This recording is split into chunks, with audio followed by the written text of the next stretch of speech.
So at a very young age, I felt like I had a lot of success, right? I was having great impact in the world, but also making good money. And that's kind of the dream. Until one day, all of that came to a screeching halt. One of my modeling friends held up a bag of white powder. It was cocaine. And she said, try this. I was in my early 20s and I thought, well, I tried everything else. Why not? I got a promotion and a raise. It looked like on the outside, everything was perfect, but on the inside, I had headaches, heart palpitations, sleepless nights. I can remember driving home thinking, why do I feel so horrible? And I looked down our hallway and our door was open like this much.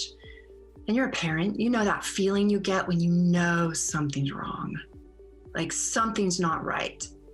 And I slowly opened the door to our bedroom.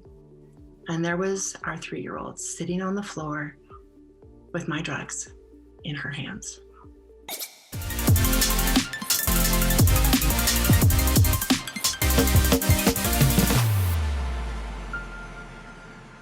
Guys, I am super excited today. The Shine On Stage expert, Holley, is in the house. Thanks so much for sharing. Yeah! So excited, guys. Holley has helped millions of people transform their stories, become a magnetic stage performer, speaker, storyteller, body language expert. She helps speakers and experts increase their influence and impact through the art of hypnotic, guys, hypnotic, body language, and the neuroscience of storytelling. You are in for an absolute treat. Holley is on a mission to help women express their sole purpose in all of life's stages. With the combined 30 years of experience as celebrity modeling and acting coach, fitness trainer, public speaking coach, Holley has helped over 250,000 people, guys, embody their message and command their stage using her 5 phases of powerful storytelling framework. She is absolutely phenomenal. She's graced the stages with so many different celebrities like Jack Canfield, Janet Atwood, and so many other people. We're so excited to have her here. Thanks for being on the show today, Holley. Oh, thank you for that intro. I feel so honored. I feel like I'm famous or something. Well, you are a rock star, and I'm so excited to have you here. I know we were talking earlier, and I mentioned that this was one of the interviews that I've been looking forward to for a long time. So super excited to have you here, and I just think what you have to share with the audience today is just such fascinating stuff, guys. So what we're going to talk about today, the main thing about what we're going to talk about is how body language has influence over the things that you say and do. Is that correct? Say, do, how you interact with yourself and others, and it comes across on all platforms: mating, dating, relating. I mean, if you're talking to someone with a body, this is going to be for you. This is for you guys. Absolutely correct. So super excited. Holley, before we get into like all the questions and stuff like that, obviously I'm fascinated with your story. Tell us a little bit about yourself, where you came from, and how really you got into the whole coaching and expert stage transformation.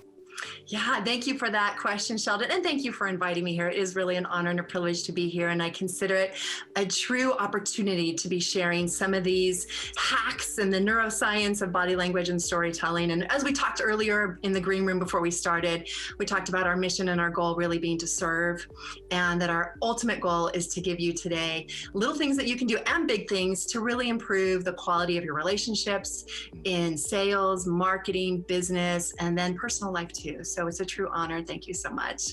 And, my story is really it's an unlikely story about going from addiction to entrepreneurship. And, getting into coaching really happened because I know what it's like to have a dream inside, to feel a calling, like there's something more that you could be doing or should be doing. I know what it's like to feel like there's a message inside of you and you're trying to figure out, how do I say it the right way so that I come across authentic and people feel like they know me, they like me, they trust me, and I can create impact and real change in the world. And I know the problems that come along with that.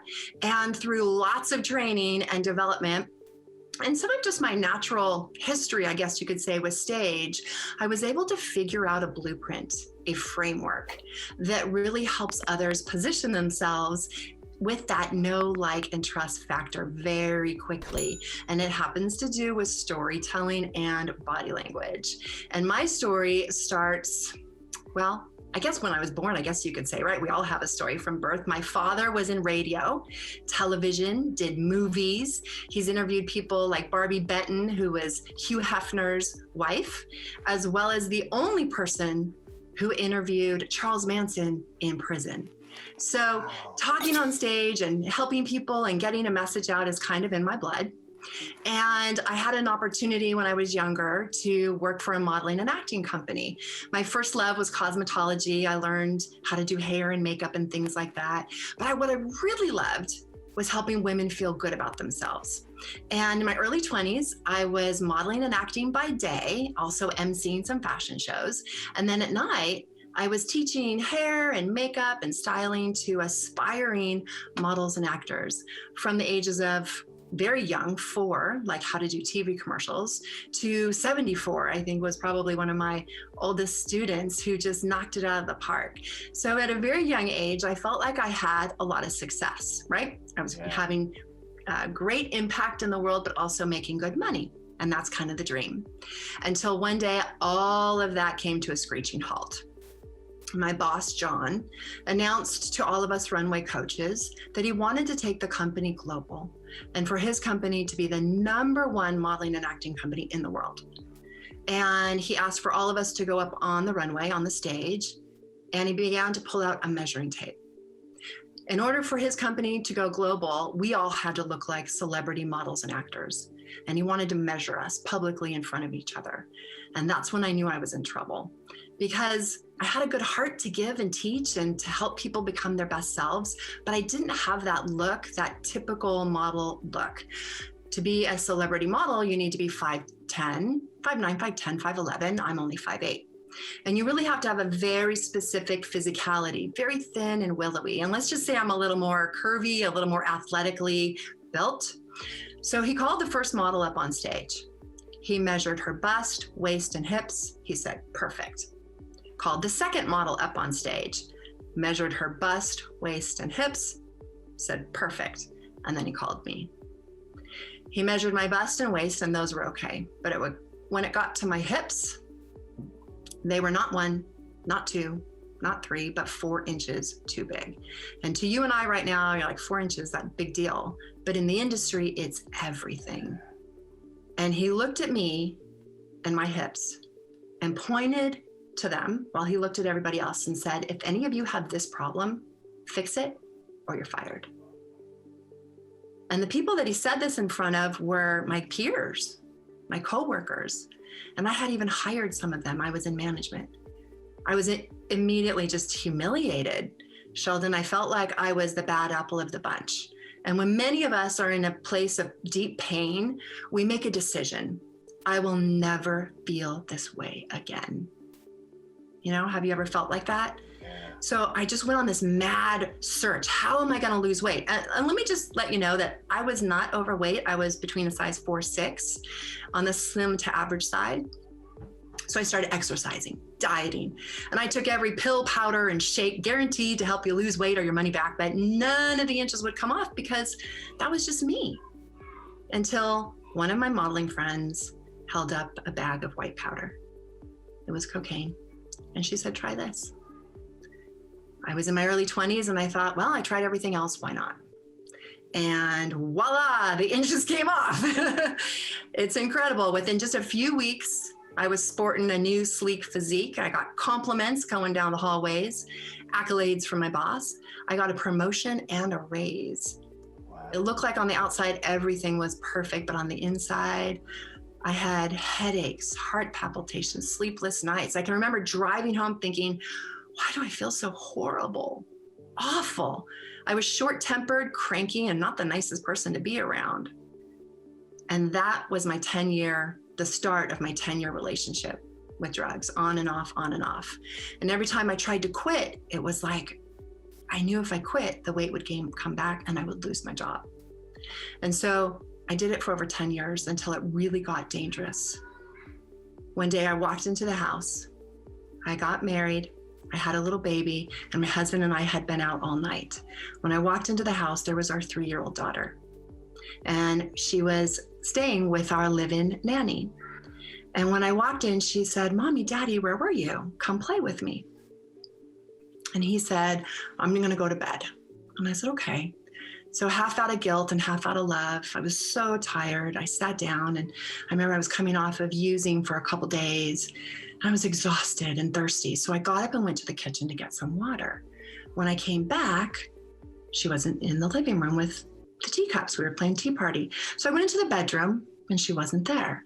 Went into her bathroom, she wasn't there. And I looked down our hallway, and our door was open like this much. And you're a parent, you know that feeling you get when you know something's wrong, like something's not right. And I slowly opened the door to our bedroom. And there was our 3-year-old sitting on the floor with my drugs in her hands. And my heart sank into my stomach. I rushed to her. I checked her mouth. She had not ingested anything. I got lucky. I got there just in time. And I looked over to the side, and there was my husband sleeping. And all of a sudden I got this divine download, like these questions. I call it that because they didn't come from me. They came from somewhere else, if you know what I'm saying. And these questions came to me, and these questions were like this. What if you didn't get there in time? What if you had to call the police and they called CPS because you're both using? What if they took her away from you? And the worst question of all, what if she went into foster care and she never knew you, but she ended up just like you? All of this came rushing to me, and it was like, whoa, I saw my future. I saw her future. If I stay on this path, it's a path of destruction. I have to change. So in that moment, I decided 3 things. I must change. Number 1, I need to quit my job. Number 2, I need to quit cocaine and drugs. Number 3, I need to quit my marriage because we were both using. So I had to do all of that at one time, and I had no idea how I was going to do it. The modeling and acting industry had taught me to fake it till you make it. But in that moment, I really needed to just faith it until you make it. You know, that moment where you're like, I need to do something different, and I don't know how this is going to turn out, but I know I need to do it for me and for others. So I did. I was like, okay, I'm going to change my entire life. And I knew I needed help. You know, like I like to say, like in coaching, when we need a mindset shift, we need mentorship. Like I could quit the drugs, but the cravings were incredible. And I did it on my own. I didn't go to NA, Narcotics Anonymous, which, by the way, if anyone's listening and you're relating to this story, I encourage you to get support and help. Yeah. But at that time, I didn't know. I didn't even know I qualified for NA. I didn't even know what NA was. So I was embarrassed, and I didn't want anyone to know that I was quitting drugs on my own. So I decided to hire a personal trainer to help me get healthy and fit, because I knew I wasn't right in my mind. And I hired Tom, the trainer. And he was this tall, Italian, 6'2", dark-haired, muscly kind of guy. And he began to train me twice a week. And he trained me, and I started to get like a complete paradigm shift. For the first time, I was given compliments, not for being skinny, but for being strong. Yeah. And not for skipping meals, but for eating right. And I was highly motivated to not miss one single appointment. It was motivating. And finally he said, you know what, Holley, I think you're pretty good at this training thing. You should be a trainer. And I thought, gosh, I'm looking for a new career. Okay, I can do that. I know a lot about weight loss. I know how to do it right and how to do it wrong. And I can really help women feel good about themselves from the inside out. So within 4 months of knowing each other, we opened up Beyond Fitness Personal Training Studio. And it was like an instant success. And it sounds like it's all great. Like, okay, I turned my life around. I had another problem. We all know new level, new devil, right? Like how many of you out there know new level, new devil? Well, the new level devil was that I was afraid to tell my story. I was embarrassed because here I am now, a model of, not a model of fashion and beauty, but a model of fitness. And I used to use cocaine. Are you kidding me? I didn't want anyone to know. But a little bit of my story seeped out to one of my clients. I told her a little bit about it in confidence. And all of a sudden she started making these connections. She said, I get it. You don't have an addiction to food. You had an addiction, though, to self-image, an addiction to drugs, and addiction's addiction. So that's why you have so much compassion for people like me. And I thought, oh my gosh, I never thought of that. Maybe you're right. And then perhaps you've heard that facts tell, but stories sell. So she started going to her church and all of her friends telling my story. Next thing I knew, we had a flood of new clients and our business boomed again. I never would have known that telling people that deep, dark secret, that story that I wanted to keep inside, that vulnerable moment, was actually going to be an incredible point of connection, trust, and understanding. And so I thought, oh my gosh, my business is growing. I want to reach more people. Do I have the courage to be on stage and combine my history of modeling and acting with health and fitness? And do I have the courage to tell people about this? So I started studying with the best storytellers. And I started noticing other speakers. And some of them were just magnificent in their delivery and their content, dazzling. And then other speakers who had great content, man, when they would make their offer from stage, it was like crickets. And I couldn't help in the back of my mind going, gosh, if they would just do this and do that. And I started thinking about all the things that I learned from modeling and acting and being on stage, combined with storytelling. And I was in sales quite a bit, so I knew a lot about body language and connecting. And I started thinking, gosh, if they would just do these few little things, it would make a huge difference. And all of a sudden I felt the next calling. Have you ever pivoted from like where you are to like the next thing and you're like, oh no, how do I make this shift? Yes, a few times. A few times, right? Like I have all this commitment to this other mission. I started to feel that shift inside, move away from fitness and over to supporting speakers. And it was terrifying. I thought, who am I? All the imposter stuff kicked in. Who am I? Oh, wow. I haven't been on stage in years. Who am I? I haven't studied and been on stage like all these other people. Who am I? And then I realized, who am I to not do it? Wow. And who would I not be able to help if I didn't do it? Who would miss out on sharing their message and the connection and just these little tweaks in body language and delivery that if they would just do this small little thing, they can go from, for example, delivering their offer. I saw one woman delivering her offer, and with her hand, she was telling them to stop. You've got to sign up. This thing I have is amazing. This is so good for you. This is going to solve all your problems. And I was sitting there going, oh no, she's telling everyone to stop. But if she would just do a hand gesture like this, oh, if she would talk about it like this, join me, how meaningful this is. This is for all of us. Oh, what a difference it would make. So I made that commitment, made the shift several years ago. And then since then, I've been combining modeling and acting stage presence with body language, with the power of storytelling to help experts and entrepreneurs really share their message in a powerful way. And it's been just so exciting ever since. It's been phenomenal. I got to tell you, first of all, I have chills listening to that all over again, guys. This is the reason I wanted Holley on the show, right? First of all, thank you so much for being authentic and true and real and sharing your story, right? One of the greatest things that we can do, I believe, in order to help someone else is share our personal story. And it just gives someone else the space to be able to share theirs, right? So by Holley being able to share her story about addiction, about the pressures of being fit, of being the perfect woman, of like all these little things, and I can't help but think of my little girl in these situations as well, and a lot of you women can probably relate to this as well. Something that I can't say that I've ever related to. So thank you for sharing that. And like I said, it really opens my eyes to what society sees as far as, you know, through the binoculars. So thanks for opening that up for us as well. Absolutely, right? There's so much there. And then not only that aspect of it, but how you transformed and you moved past.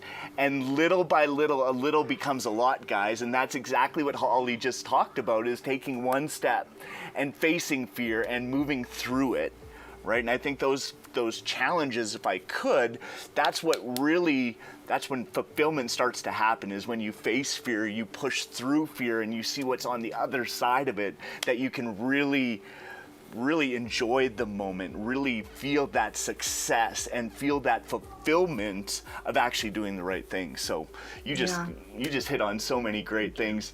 Never mind the great hand gestures and all those tips and everything else. We're going to get into those because I find that aspect is very, very fascinating, and we're really going to get, into the contrast about being on stage and being online as well, because a lot of people at this particular point are online, right? Some people are coming from stage online, right? Some people are starting online who want to go on stage. So we're going to talk a lot about those shifts and stuff like that. One of the big questions that I had for you, and like I said, I'm just kind of relishing in your story, Holley. I think it's just phenomenal, and so many people can pull inspiration from it, from females to addicts to people that are overweight to parents to, there's just so many people. So once again, thank you so much. Going back now, let's get going now. We talked about body language. We talked about being a stage presence. And one of the questions I had as I was reading the book Never Split the Difference by Chris Voss, and he's the FBI's leading hostage negotiator. There Say we that go. 10 times fast, yeah. Exactly, right? Yeah. Over and over and over again.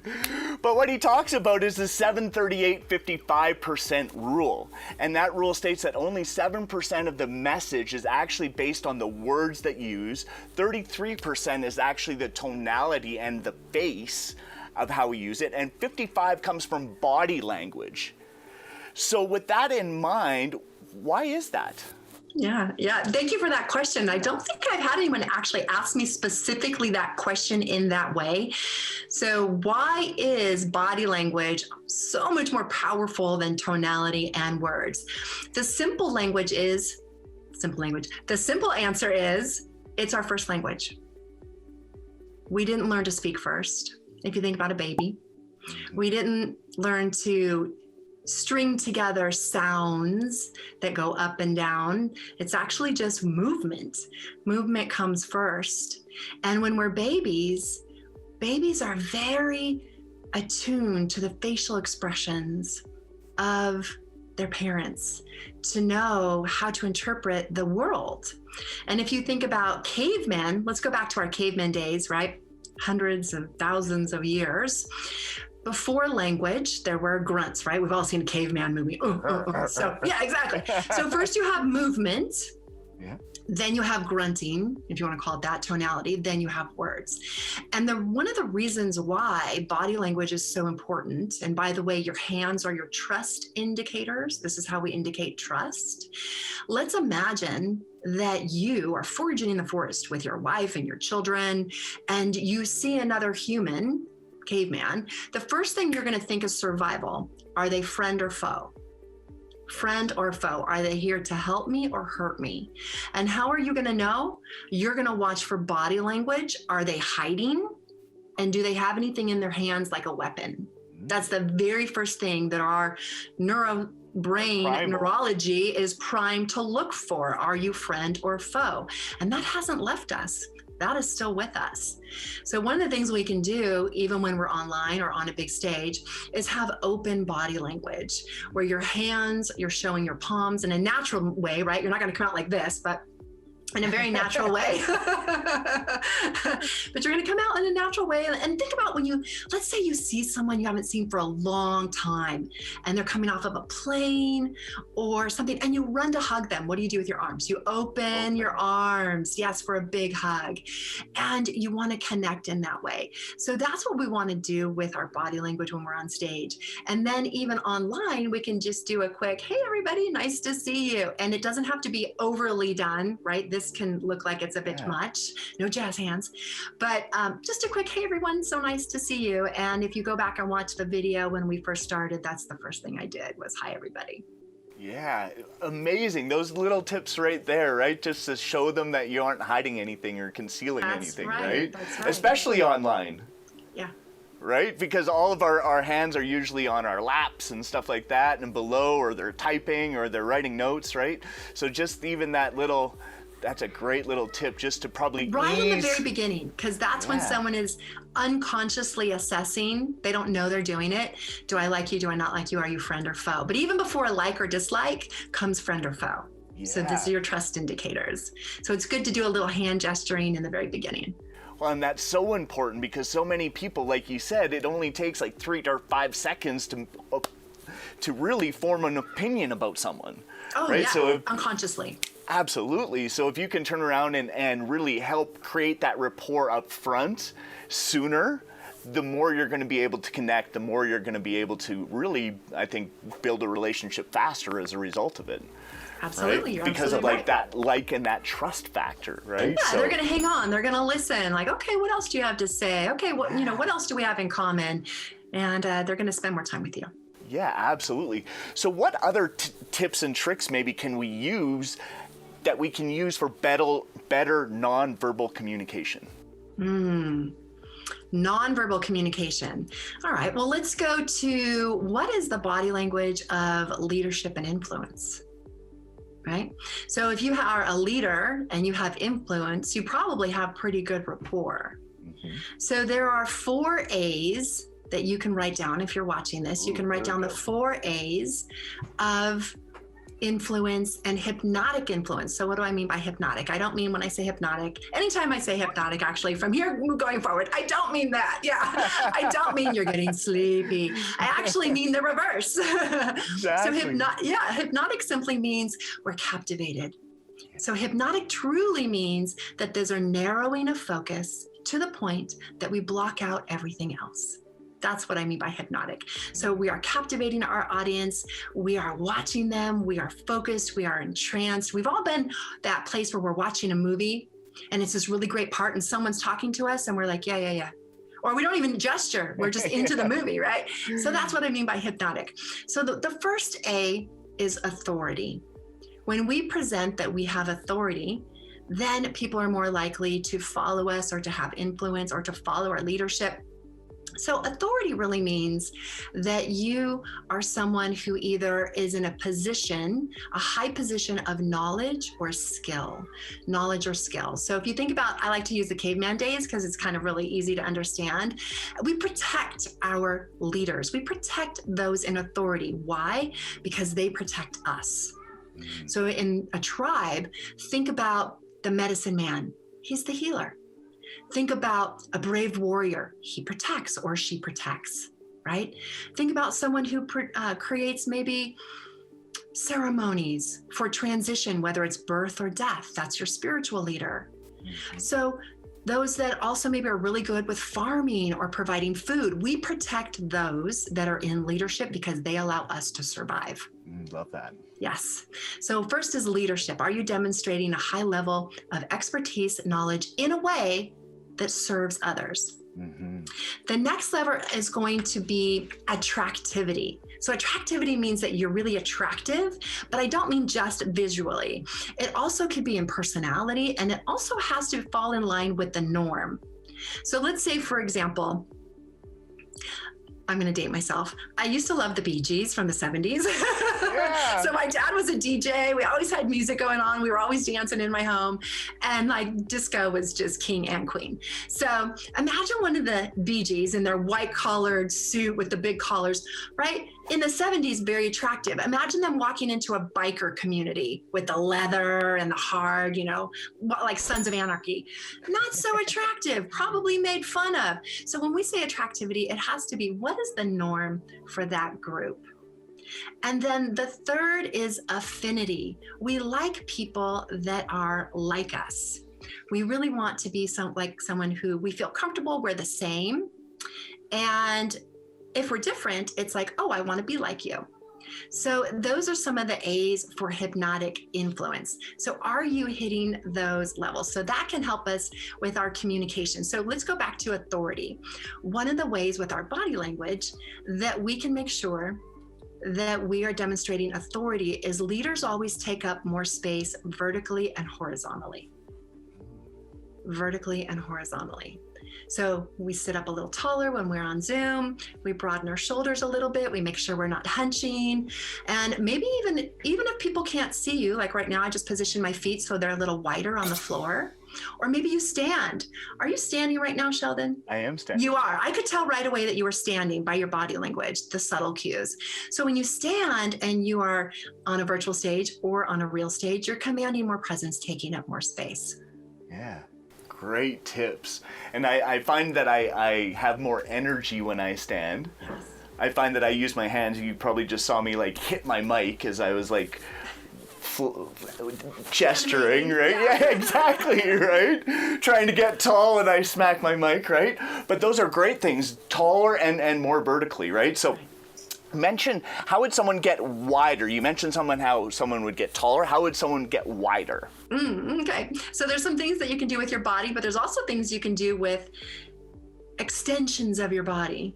Okay. So let's talk about that. So with your body, you would just broaden the shoulders. So from the modeling and acting, let's just pull some stuff from modeling and acting. Pull your shoulders up, back, and down. Make sure your shoulders are sitting on your back. Pull your chin just about a ½ inch back, because usually we're tipped forward, so that's not attractive. We want the ears to be in line with the shoulders. That will lift up your rib cage just a little bit. Pelvis is in neutral, not to the back, not tucked under. By the way, if you have a habit of tucking in your tailbone, stop immediately, because let's just use canine language. With a dog, when a dog tucks their tailbone and the tail under their body, that's a sign of fear. Okay. Not confidence. So if you have a habit of tucking your tailbone, make sure that it's in neutral. Your legs can be a little wider, and then you can occasionally gesture just a little bit bigger. Like you're doing a great job, Sheldon. You can put a hand on the hip. You can gesture a little wider. You know who's really good at taking up a lot of space, even if they're sitting, is Tony Robbins. If you watch him on any interview, even when he's being interviewed, he uses the space around him in his gesturing. And it's not overly done. Sometimes maybe when he gets really excited, but he doesn't keep it all in a box. So if you're someone who doesn't animate at all with your hands, maybe pretend like you're Italian for a day. Just kind of play with it, go there, get a little over demonstrative, because it's much easier to pull it in than to make it come out. Yeah. Great tips, guys. And Tony Robbins, like Holley mentioned, is one of the best at commanding presence when he's on stage, when he's on camera, and he's just the master of it, right? Because he's been doing it for over and over and over. And these are techniques I'm sure Tony learned someplace along the line too, guys, right? Or he learned it from Richard Bandler through NLP. Yeah. Oh, everything he does is absolutely intentional. Everything he does. So yeah, some of my history, I also went through coaches training with Tony Robbins and spent years, studying his work as well. But everything he does is intentional. Yeah. So we talked a little bit about how to move your body to command more presence, but what about things that are an extension of your body? Have you ever gone to a seminar with some friends and you all wanted to sit together? So what did you do with your coats, your purses, maybe even your phone? You put them where? Across the chairs. Absolutely. What are you doing? Claiming territory. Yes. You're claiming space. You're claiming territory. Leaders will make sure that they have space for their tribe. So that's a movement of leadership.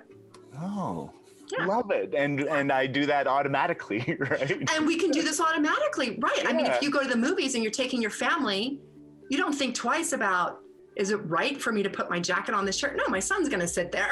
You're just like, yeah, that's what I'm going to do. I'm claiming this space, right? That's right. You're claiming the space. Exactly. So claim your space. Claim your space. But can you do it to the point where it's too much? Yes. Yes. Yes. Yes, you can. Where it encroaches on somebody else. So we also have to have sensory acuity. Sensory acuity means that we're paying attention to how people are responding to our actions. Mm-hmm. Are they moving away and cringing, or are they coming closer? And ultimately, not that one is wrong or right, but is it giving you the outcome that you want? Maybe you want to push people away. I don't know. Maybe you want to draw them in. So we pay attention. Is the action that I'm taking creating the result that I want? Yes.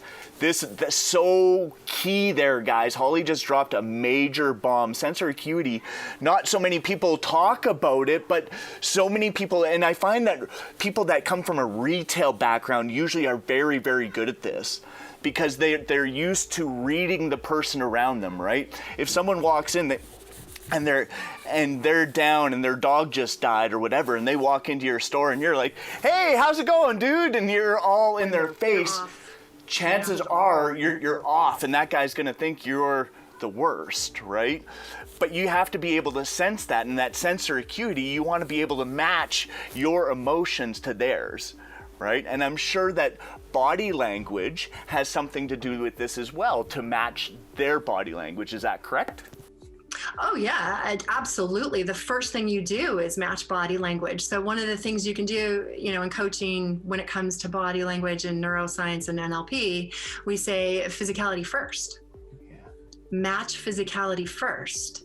So if someone is taking a particular posture, and you're absolutely right, people in sales that do a lot of sales are very naturally, usually if they're good at sales, they're naturally tuned in to the subtle body gestures that are buying signals, very open, or I don't trust, not buying signals, right? So they will watch those. And what you can do is you can match and mirror. You've heard people talk about match and mirror. We've heard this before, but maybe I can say it in a way that maybe you haven't heard it before. What about pacing and leading? So matching and mirroring means that I'm going to do the same body language that you are. So if your legs are wide, my legs are wide. If you're clutching your purse, let's say we're in person and it's a sales opportunity, and you're clutching your purse, when I was in corporate sales, oh, wow, that's a red flag right there. Mom's holding her purse close to her body. She's not comfortable. So I don't have a purse, but maybe I can cross my arms just for a moment and just assume her position. And maybe dad is over here nodding. So dad's on board, but mom's not. So I can take the body language of mom and the nodding of dad. And now I'm connecting with both. Then that's going to be, pace and lead. So then you want to lead them into something else. So we're pacing, we're on pace with each of them. Then we're going to lead them. What do we want them to do? Maybe we want the body language to relax. Maybe we want, the arms to naturally come to the side. So while we are matching mom and dad, and this also works online, by the way. So if I want to match and mirror Sheldon, I might have my head up a little bit. I might nod a little bit. Now I'm in line with Sheldon, matching his body language. Yeah, it feels good, right? Yeah. We love to see our body language mirrored back to us, because it feels like, oh, I found someone like me. Yeah. But let's say I want Sheldon's body, let's say he's closed down and I want him to open up just a little bit. Maybe I might breathe and just, and then he'll breathe, because we have something called mirror neurons. Yeah. Mirror neurons are the part of our brain that says, when I'm watching you do something, my brain is registering it as if I'm doing it. Mm-hmm. Scientists believe this is how a mama cat teaches a baby kitten how to hunt. A mama bird, daddy bird, teaches a baby how to fly. So if you have someone who's doing a certain body language that is open, and yes, that's what I want, then you can mirror them and then lead them in a certain direction by just breathing or opening your hands or doing something that is, what you'd want them to do. So that's pacing and leading. Yeah, and people love it, guys. Just like Holley mentioned, not only do they love seeing it, they love hearing it too. So when you can actually repeat what they've said to you, and there was an interesting study out of the book I read as well. There was an interesting study done of a happy-go-lucky waiter compared to one person who repeated their order back to them. And the person that repeated their order back to them actually got higher tips by 77% because they liked hearing what they had spoke out loud back to them. So it's so important what Holley mentioned, not only to match their body language, but to match what you're hearing as well and how you're saying it back to them. Yeah, that's actually a technique that I learned from one of my hypnosis mentors, who is David Snyder. If any of you are interested, check him out on YouTube. He's amazing. He's a world leader in hypnosis. And he calls it the echo technique. So all of you today, right now, if you have a sales call coming up, marketing, anything, use the exact words that someone is saying to you, even if it's an objection. Mm-hmm. Even, okay, let me just say that again, even if it's an objection, because, and here's the thing, don't paraphrase, use the exact, it's called the echo technique.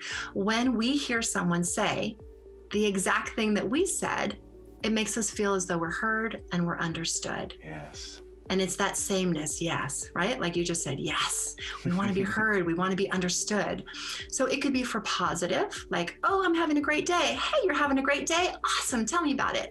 Oh, I'm having a bad day. Oh, you're having a bad day? Yeah. What's going on? And if you'll notice, parents typically do this naturally with children under the age of 6.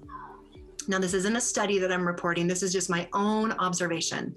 Children under the age of 6, as they come to us and say, I don't feel so good, you'll hear parents echo the exact same words back. Oh, you don't feel so good, honey. Why? Because unconsciously, we know that when we mirror body language and words and tonality back, it's connection. And it says, I have compassion for you. I understand you. I get you.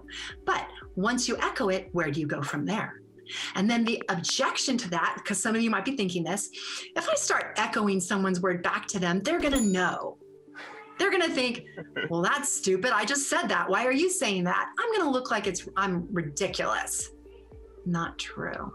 Not true at all. Not true. Studies show that the most important words that we say, when we hear them back, it's like music to our ears, because those words in our neurology mean something very powerful. So if you'll notice that you're working with a client who tends to use very specific words, and let's just use Tony for an example, because most of us know who he is. He uses very specific word tracks. He uses words like extraordinary, powerful, playful, outrageous. Those are words you'll hear him say a lot if you ever listen to any of his tapes. If you were to use those very words back to him, he would say in his mind, this person's really intelligent. This person's just like me. I like this person. They're speaking my language, right? We even hear it in like the language that we use in like our colloquialisms. They're speaking our language. They're literally echoing your language. So that's something you can use today for mating, dating, relating, business, personal, your kids, anytime, anywhere, to get more love, more connection, more compassion, and more understanding. And when you do that in a sales process, it will help them move past that objection. So powerful, guys. These are just absolutely things that you can use every single day. And like she said, every day. Right? Our interaction with our kids, interaction with our spouse, interaction with our business associates, right? Like all of these things can be used in every single day. And that's why it's so powerful to be able to learn them, and then not only learn them, but actually utilize them. Right? And the reason why mirroring is so effective is because people want to be heard. They want the connection. They're looking for it. When we get into like the 6 deep human needs, that love and connection is one of them. And that's the best way that you can turn around and do that, is Holley mentioned, is just by mirroring those words back, making sure they know that they were heard, making them feel special. It's so powerful, right? Yeah, our neurology is looking for another copy out in the world.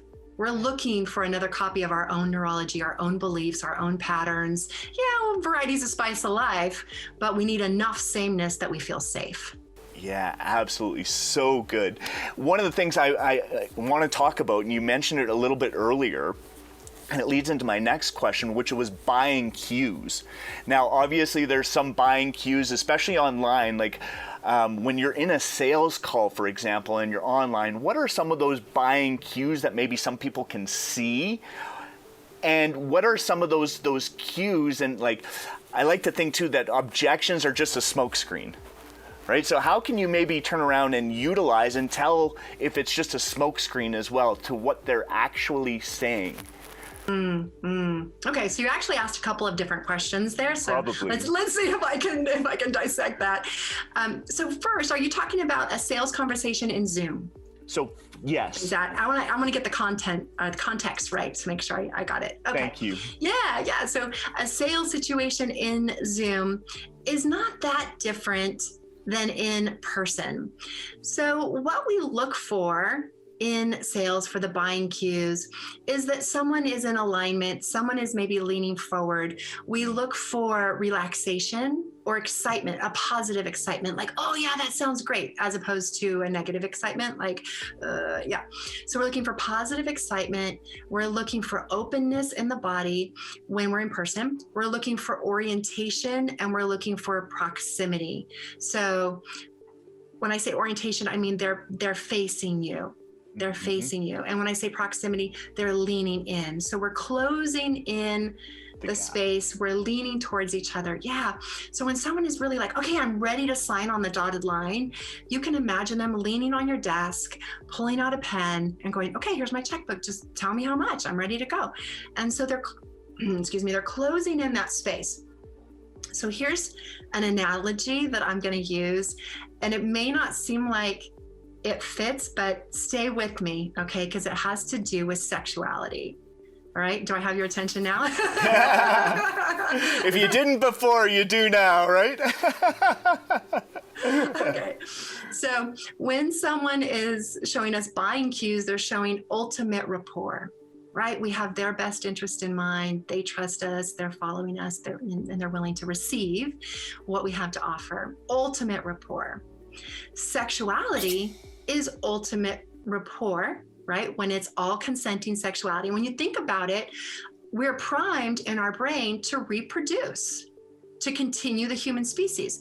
So what is the ultimate position for two people when there's ultimate sexual rapport? The proximity closes in, they don't turn away, they're like this. Yes. Right? Ultimate rapport, ultimate connection. What is lack? Like, not today, honey, right? You start to turn away from each other. Yeah, I don't know how I'm gonna make my hands do this. And you face away and you go opposite directions. And so orientation, this is orientation. Are you together or apart? And then this is proximity. Is the distance closing in, or is it like this? In person, that's easy to see. How do you see it online? Right? So online, you might notice head nodding. Okay. When they're, yes, I get it. I like what you're saying. Tell me more. A slight lean in.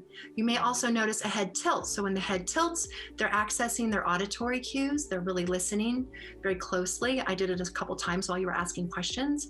So you can notice a head tilt is a nice gesture of, okay, they're really listening. Or maybe they're even leaning in with their ear, like, oh yeah, you know, and they're like, oh yeah. So all of that is positive.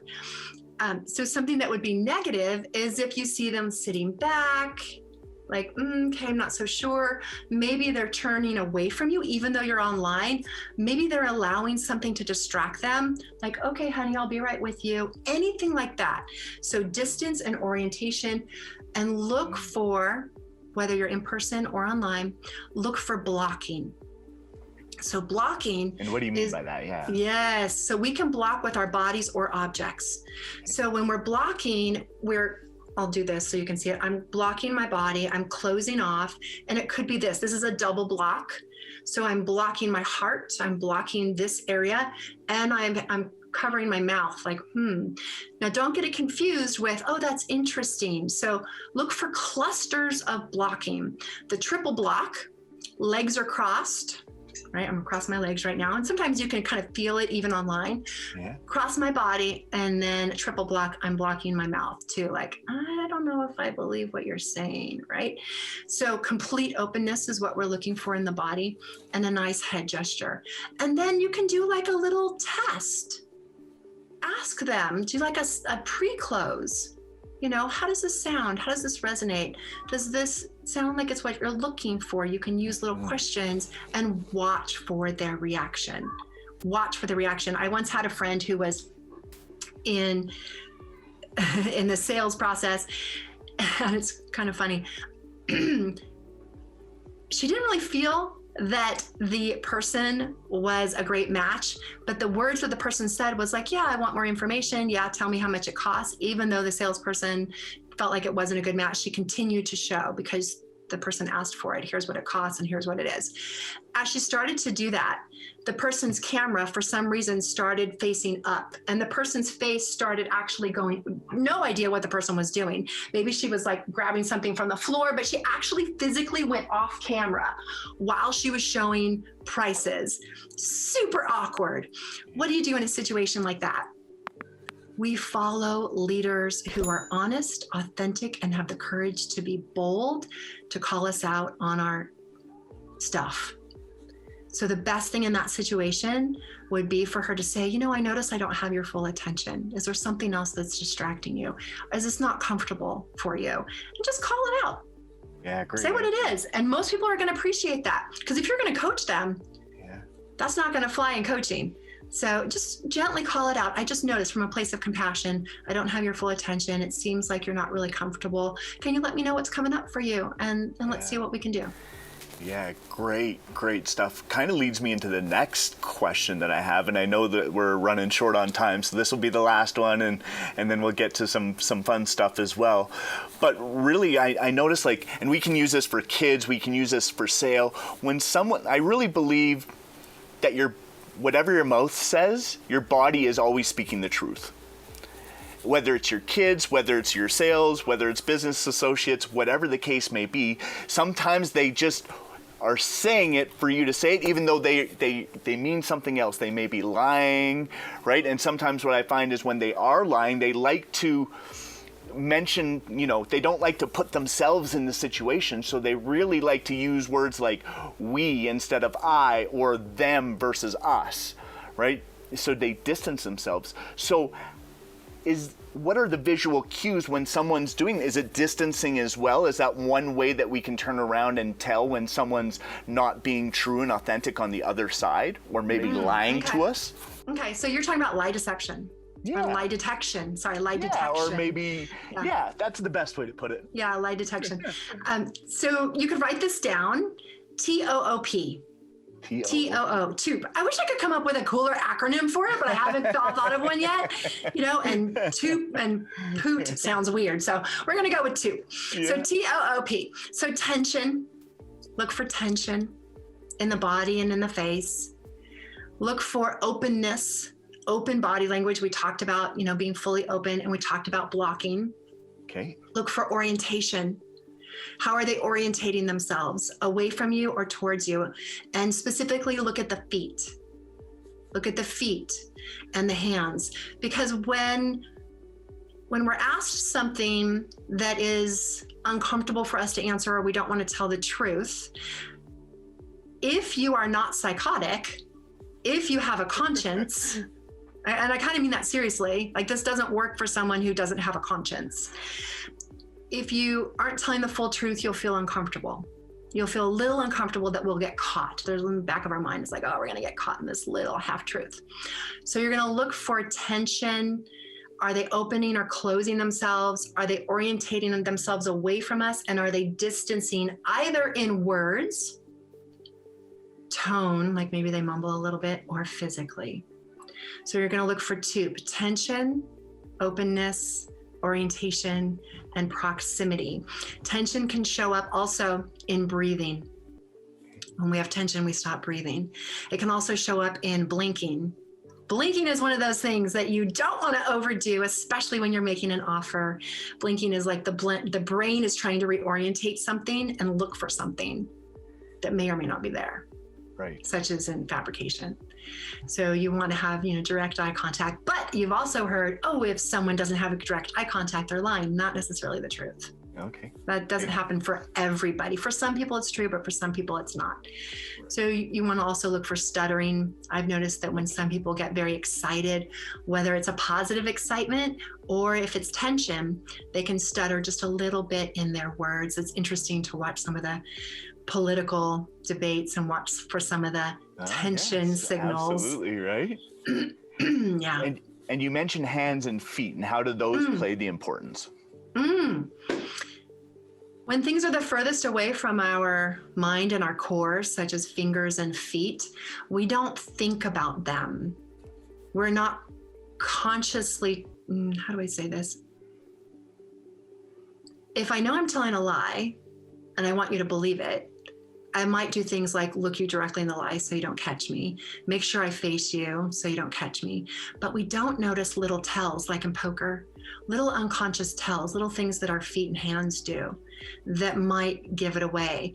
And if we have time to do the body language quiz, I'll have some stuff in there too about it. But there's an interesting book by Joe Navarro, who was an FBI investigator, and he's really well known for body language as well. And in there's a story where he talked about questioning someone on where were you the night of blah, blah, blah. And they asked him to go more into detail on where he was and what he was doing. And he told a story about where he was and physically where he was going. I think he was, going to his car or something. What he said was that he went left to his car, but what his hand did was it went like this. And instantly Joe knew that that was not true, that was a tell. And so they knew to dig further into that. Wow, right? Fascinating, guys. This is exactly the reason why I wanted Holley on the show, because for the last 45 minutes, she has delivered ultimate value. So many tricks. I know I'm gonna have to go back and write notes, and you could probably see me typing some of the stuff, but I didn't want to get super distracted. So I'm gonna go back and rewatch this and write down as well, because there's so many cues, there's so many good tips that she's mentioned on how we can communicate better. And when you can communicate better, you have better relationships, you have better sales experiences, you have better businesses, you just have better authentic connections. So thank you so much for all of this today. It's been phenomenal. My pleasure. Now, I know like I said, we're a quarter after. We had some fun stuff. Do you have time for that, or I got would time you like? for it. I always got time for fun. Come on, Sheldon. Okay, so this is gonna be super fun, guys. Absolutely. Yeah. She's gonna actually flip the switch on me. Flip the switch. Yes. Flip the script. There we go, on me. And it's Holley's turn now. She has some fun stuff for you guys and for me as well. So we're just going to open it up, and you can take it away. Yeah, thank you, Sheldon. We're going to do a body language IQ test. We're going to test Sheldon's body language IQ and yours. I have a feeling you're going to do really well, though, Sheldon. Perfect. But I would love, if you're watching live or even on the replay, for you to put in your answers for fun, to see okay, where am I? How much of this do I naturally know? And I would say go with your first instinct, go with your gut, because body language really is our first language. Tonality, the grunting is our second, and then words are last. So I'll try not to grunt. We try not to, well, yeah. When appropriate. Okay, so here's some questions. Again, if you're watching, I'd love to see your answers in the comments section. And we're going to relate this to business and personal too, because it's really useful. Okay, first question, it's multiple choice. All right. Who is better at decoding and reading body language? Is it men or women? Women. Yes, ding, ding, ding. Question number 1, you got right. So there was an interesting, go ahead. Yeah, go ahead. So there was an interesting study done where they took 2 groups of people, all men and all women, connected some fun electrodes to their head, had them watch a screen and say, okay, watch this body language and let us know what it means. And what they found, which was fascinating, is that women's brains are lighting up in 15 different areas when they're decoding body language. Men's brains are only lighting up in approximately 7 to 8. Wow. So you're literally using half of your resources to be able to understand the body language communication. Now, why is that? Well, researchers think that it's because back in our caveman days, men would go out and hunt, women would stay closer in the village, and we had to communicate in sometimes smaller quarters, I guess you could say. So we can read subtle, small gestures, like hand me a pinch of salt. Oh, get me that over there. Don't do that, right? Little small gestures. Whereas men were out in the field and they had to use larger body signals because they're farther apart to be able to communicate where to go and what to do. So that's some of the research on that. So well done. Okay, number 2, ready? Yes. In a group of people talking, what body part points to the leader, also known as the alpha, of the group?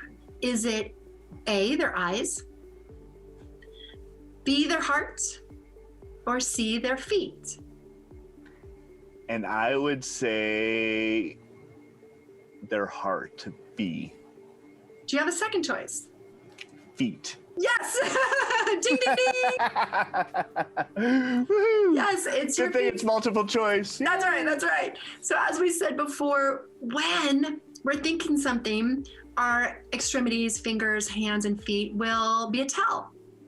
So here's how you can use this both in your personal life and professional life. When you're talking to someone in person, if you want to know if you have their complete attention, look at their feet.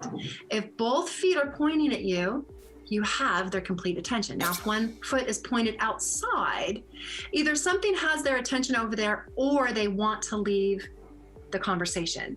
So what you can do in a business setting, let's say networking, is you can simply say, I noticed maybe something over there has your attention. Should we pick this conversation up later? Or, do you need to go talk to someone? Just call it out. Just say what it is. Most people will appreciate your sensory acuity. Absolutely. Yeah. Most people will appreciate you asking the question instead of assuming, right? We don't want to assume. So they can also respond like, oh, no, I was just checking on a friend. She waved, but yeah, I'm back to our conversation. So it's a great way to look. Now for dating, you want to know too, like, do I have her attention? Do I have his attention? Look at the feet.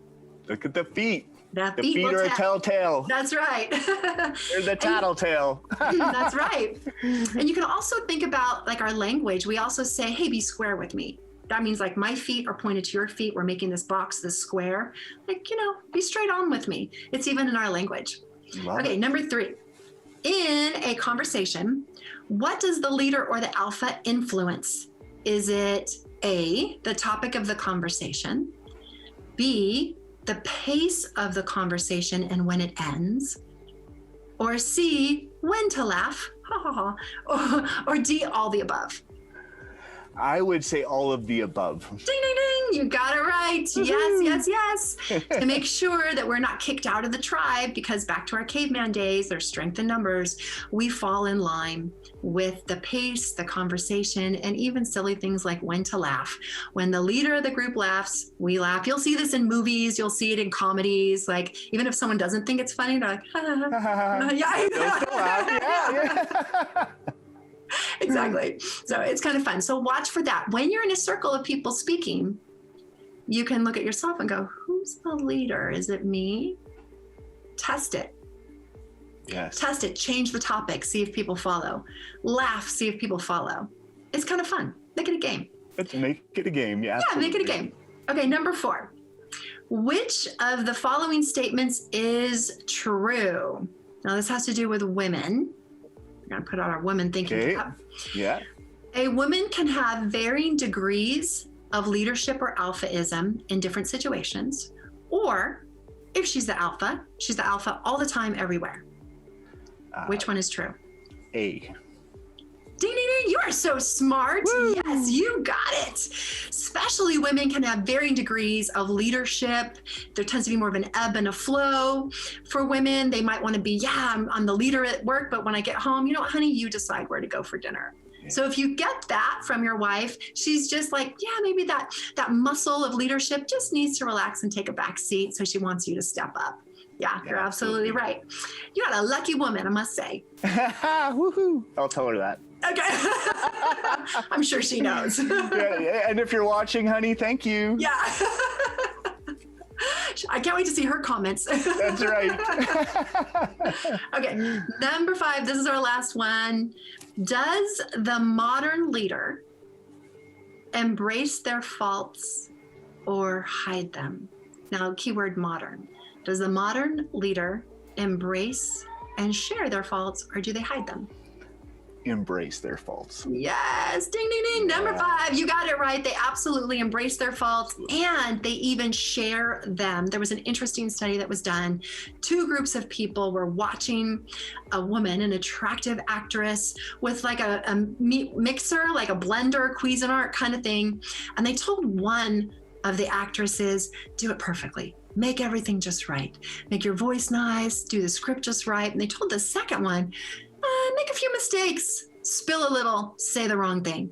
And then afterwards, they had them fill out a questionnaire on who they were more likely to buy from. Who did they trust? Who did they like? And the woman that scored the highest was not the one that was perfect. It was the woman who made mistakes. And the idea is that when we're around someone that embraces their own faults, we might even feel as though if they find fault with us, they're not going to be judgmental. They're going to accept it or embrace it. So there's a little more grace, I guess you could say. And there's actually a name for this. It's called the pitfall effect. The pitfall effect. So if you're doing a live and things aren't going right, if you've got earbuds in and the cord is bothering you, like mine has this whole time, embrace it and just, we don't have to be perfect. In fact, nobody wants perfection these days anyway, just like my story. So be the person that's a role model, not because they're perfect, but because of how they embrace their imperfections. That is what we're looking for in a leader. That exit music. It was like the perfect ending because it ended on such a high note, guys. Matt, Holley, all I can say is Holley Mignosi, guys. She has been phenomenal. Thank you so much for coming on, sharing with us all your expertise, all your knowledge. I know we've gone like way over, so I appreciate your time as well. Hopefully you guys got tons on the live video here as well, guys. Make sure you smash that like button. Make sure you share this with all your friends. Holley, where can we turn around and find you? Oh, yes, I would love to connect with you. If you're resonating with this, if you're like, yeah, I want to know more, if you want to reach out to me and ask some questions or something, you can find me in my Facebook group, Shine On Stage. Shine On Stage is my Facebook group. I would love to see you there. And in there, we cover the 6 pillars of profitable and successful speaking. You can also... Is it okay if I share a free gift? Yeah, of course, yes. You can also get the 15 hottest hand gestures, to add sizzle and style to your communication. And yeah, you can get that at my name /hot15. So my name is Holley, Holley, Mignosi, Mignosi /hot15. And I added a bonus. It's a 2.0 version of that. Yeah. Not only do you get 15 of the hottest hand gestures, but wait, there's more. You also get 5 things that you can do to become more attractive. How can you become more attractive? So I've got 5 things on there for you for that as well. Fantastic. I definitely need those extra 5 tips. I know that for Sheldon, sure, you're doing right? great. They tell me I have a voice for radio, or a look for radio, right? No, it's been phenomenal. Thanks so much for sharing such a wonderful gift, guys. Go check it out. Make sure you go check her out on Shine On Stage as well. Her page is phenomenal, guys. There's so much value, so many tips. We could literally, Holley, with all the things that we've talked about, we could talk for hours. Yeah. Yes, we could. Hours, Maybe there's a part 2 coming up. Who knows? Maybe there's a part 2. I think this is definitely one of those, guys. So if you want to see Holley for part 2, of course, drop that in the comments below as well, and we'll make that happen. Thank you so much, Sheldon. It's been an honor and a privilege to be here to share and hopefully to give your audience some tips and hacks that they can use right away. So thank you so much. And truly, you're a really great interviewer. So I really enjoyed this. Thank you for bringing your gift to the world. Absolutely. It's my pleasure, guys. Go follow Holley. Have a great day. Bye, everyone.